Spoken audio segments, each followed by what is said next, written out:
لیکن بڑی خبر یہ کہ مذاکرات کا ایک اور دور شروع ہونے جا رہا ہے اور یہ مذاکرات جنیوا میں ہوں گے، لیکن اس مذاکرات کی میزبانی عمان کرے گا، جس نے پہلے مرحلے کی مذاکرات کی بھی نمائندگی کی، اور جنیوا میں اگلے ہفتے یہ مذاکرات ہوں گے، خاص کر ایران اور امریکہ کے درمیان جوہری مذاکرات پر یہ مذاکرات ہوں گے، اور اس والے سے ایران اور امریکہ کے درمیان جوہری مذاکرات کا دوسرا دور جنیوا میں ہوگا۔ عمان یہاں پر مذاکرات کی میزبانی کرے گا، اگلے ہفتے یہ مذاکرات ہو سکتے ہیں۔ ایران اور امریکہ کے درمیان تہران کے جوہری پروگرام پر مذاکرات کا دوسرا دور آئندہ ہفتے جنیوا میں منعقد ہوگا، اور federal department of foreign affairs نے بھی اس کی تصدیق کی ہے۔ ان کے مطابق مذاکرات کی میزبانی عمان کرے گا، جس نے 6 فروری کو ہونے والے پہلے بالواسطہ مذاکرات میں بھی سہولت کاری کا کردار ادا کیا تھا، ثالث کا کردار ادا کیا تھا، تاہم ابھی حتمی تاریخوں کا اعلان نہیں ہوا ہے۔ ابتدائی مذاکرات کے بعد امریکی صدر ڈونلڈ ٹرمپ نے خبردار کیا تھا کہ اگر ان کی انتظامیہ کے ساتھ معاہدہ طے نہ پایا تو ایران کو انتہائی سنگین نتائج کا سامنا کرنا پڑ سکتا ہے۔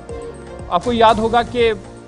صدر ٹرمپ نے یہ بھی کہا کہ 47 سال سے ہم مذاکرات کر رہے ہیں لیکن اس کا کوئی فائدہ نہیں ہو رہا ہے، اور اب اگر مذاکرات سے کوئی فائدہ نہ ہوا تو اس کے سنگین نتائج ایران کو بھگتنے پڑیں گے۔ ٹرمپ متعدد بار یہ کہہ چکا ہے کہ واشنگٹن ایران کو اپنی جوہری پروگرام میں توسیع کی اجازت نہیں دے گا اور ضرورت پڑنے پر فوجی طاقت کا استعمال کر سکتا ہے۔ دوسری جانب تہران نے یورینیم افزودگی مکمل طور پر روکنے کے امریکی مطالبے کو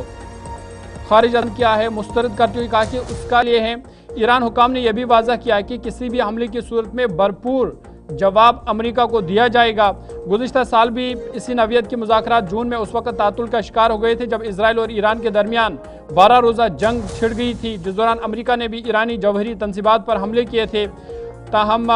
ادھر خلیجی عرب ممالک نے بھی خبردار کیا کہ ایران پر کسی بھی ممکنہ فوجی حملے سے خطے میں وسیع تر جنگ بھڑک سکتی ہے اور مشرق وسطیٰ میں کشیدگی مزید بڑھ سکتی ہے۔ لیکن اب سب کی نظریں اس مذاکرات پر ہوں گے جو کہ جنیوا میں ہوں گے، اور عمان جو لگاتار ثالث کا کردار ادا کر رہا ہے وہ اس میں ثالث کا کردار ادا کرے گا، اور پھر دیکھنے والی بات یہ ہوگی کہ اس مذاکرات سے